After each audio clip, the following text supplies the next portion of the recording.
हर आदमी को जो है पिता को पिता का कर्तव्य, माँ को माँ का कर्तव्य, पत्नी को पत्नी का कर्तव्य, बच्चे को बच्चे का कर्तव्य, सभी अपने कर्तव्य का पालन करेंगे तो परिवार को गरीबी से बाहर होने में कोई समय नहीं लगेगा। तो मैं ज़्यादा न कहते हुए यहीं पर अपने शब्दों को विराम देता हूँ। अब हमारे बीच में यहाँ पर उद्यान विभाग से श्री शैलेश तिवारी, सहायक विकास अधिकारी उद्यान, उपस्थित हैं। उद्यान विभाग भी जो है गांव के विकास में अपना बहुत योगदान रखता है। जो परिवार फलदार पौधों का रोपण, पॉली हाउस, सब्जी उत्पादन, जो भी योजनाएं विभाग से चल रही हैं उसके तहत योजनाओं का लाभ ले सकते हैं। तो उनके विभाग से क्या कौन सी योजनाएं पंचायत के लिए चलाई जा रही हैं उसके बारे में जानकारी देंगे श्री तिवारी।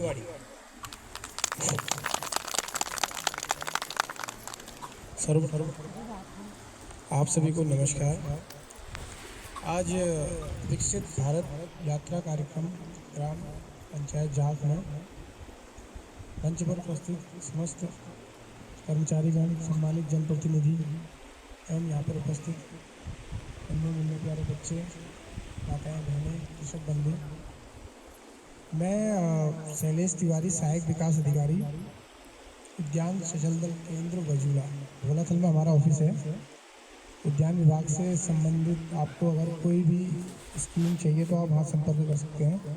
अपने विभाग की योजनाएं बताने से पूर्व में आपको कृषि विभाग से हमारे जो यहाँ के प्रभारी हैं वो यहाँ पहुँच नहीं पाए, वो कहीं केसीसी किसान क्रेडिट कार्ड शिविर में उनकी ड्यूटी लगी है। तो कुछ योजनाएं जो कृषि विभाग की मैं आपको पहले उनको बताता हूँ।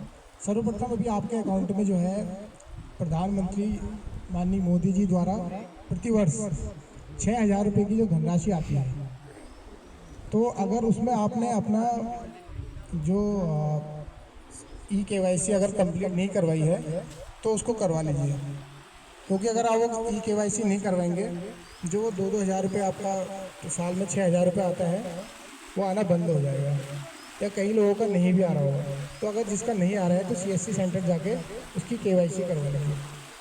और इसके अतिरिक्त अगर कोई KCC कार्ड बनाना चाहता है, किसान क्रेडिट कार्ड, तो वो भी बना सकते हैं। किसान क्रेडिट कार्ड योजना के अंतर्गत आपको जो है उसमें कृषि विभाग से लोन उपलब्ध कराया जाता है कृषि कार्य करने के लिए। जैसे कि आप उस कार्ड को बनाएंगे, जैसे आपका ATM कार्ड होता है वैसे वो कार्ड बन जाएगा। आपका जो बैंक है वहाँ जाके बना सकते हैं, या सहकारी समिति में बना सकते हैं। इसमें आपको बिना लोन, बिना ब्याज के कृषि कार्य करने के लिए ऋण उपलब्ध कराया जाता है।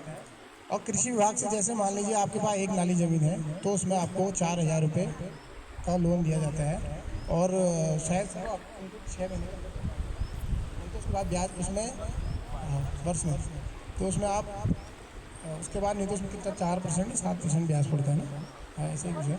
तो वो KCC कार्ड बना सकते हैं। पशुपालन के लिए भी ये KCC कार्ड बनता है, वो जानकारी आपको मैडम आई है वो दे देंगी।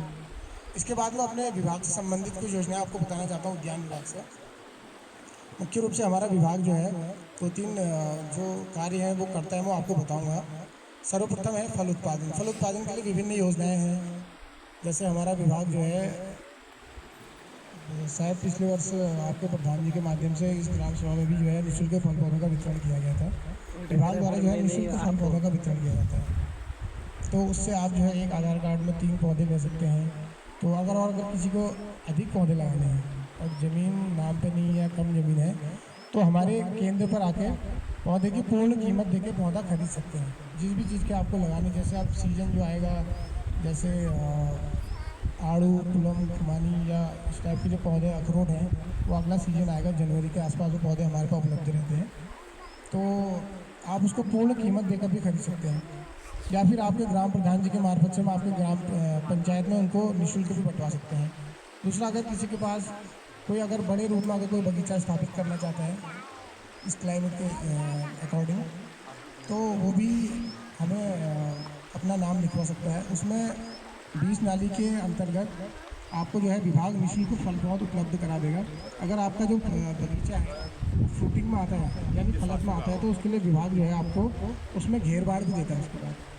तो आप ये फल उत्पादन के लिए इस टाइप से काम कर सकते हैं। और अगर आपको इस क्लाइमेट के अनुसार किसी भी प्रकार के अगर फल पौध की आवश्यकता है तो आप संपर्क कर सकते हैं। इसके अलावा सब्जी उत्पादन के लिए आजकल जंगली जानवर का, बंदरों का, कहीं भी अगर हम मीटिंग में जाते हैं या बैठकों में जाते हैं तो ये मुद्दा सबसे ज़्यादा उठता है। तो इसके लिए आप संरक्षित खेती के अंतर्गत पॉली हाउस लगा सकते हैं। वो पॉली हाउस हमारे विभाग द्वारा इस वर्ष 90% यानी 90% सब्सिडी में लगाया गया था। उसकी टोटल कीमत थी 80,000 रुपये और आपको उसमें मात्र 8,100 रुपये जमा करना था। बाकी 72,000 उसमें विभाग द्वारा सब्सिडी दी जानी थी। तो आप पॉली हाउस लगा सकते हैं। उसकी लंबाई लगभग 50 फीट, उसकी चौड़ाई 12 फीट थी। अभी कुछ पॉली हाउस जो है नाबार्ड से भी लगने हैं, उसमें मेरे ख्याल से इस गांव से भी नाम गए हैं। तो वो पॉली हाउस आप लगा सकते हैं 90% रास सहायता में। उसमें आप मौसमी या बेमौसमी, जैसे किसी भी अगर सब्जी का कोई सीजन होता है तो उससे 15 दिन 20 दिन पहले, 15-20 दिन, 1 महीने बाद तक आप उसमें सब्जी ले सकते हैं। उसकी मार्केट वैल्यू आपको अच्छी मिल सकती है। और इससे आपको एक बताओ, पॉली हाउस से 2-3 जो इसके फ़ायदे हैं। एक तो आप जंगली जानवरों के नुकसान से उसे बचा सकते हैं। सब्जी को अपनी आप जो लगा रहे हैं, बागवानी का जो कार्य कर रहे हैं, इसके अतिरिक्त आप अपने घर के लिए आजकल ये मान के चलिए कि प्रत्येक परिवार में अगर 2 टाइम भी सब्जी बनती है तो 50-100 रुपये की सब्जी तो आप मार्केट से खरीदते ही हैं। तो उसको बाजार से ना खरीद कर अगर स्वयं उत्पादन करें, जैविक उत्पादन करें और जैविक खाएं और अपना स्वास्थ्य लाभ भी लें। दूसरा आपका जो है इससे इनडायरेक्ट इनकम भी है। 50-100 रुपये की अगर आप डेली सब्जी खरीद रहे हैं तो महीने के 3,000 रुपये होते हैं। अगर 9 महीने भी आप 9-10 महीने भी पॉली हाउस में उत्पादन करते हैं तो आपको 25 से 30,000 रुपये वो इनडायरेक्ट बेनिफिट है, इनडायरेक्ट इनकम है वो, क्योंकि वो आपको बाजार से नहीं खरीदनी पड़ रही है। तो इस प्रकार से आप काम कर सकते हैं। दूसरा, विभाग द्वारा जो पॉली हाउस लगाते हैं उन्हें निःशुल्क बीज भी उपलब्ध करवाया जाता है। जैसे अभी शिमला मिर्च, टमाटर का आगामी सीजन होगा तो उनके लिए हम अभी से जो है सब्जी बीज भी उपलब्ध कराना शुरू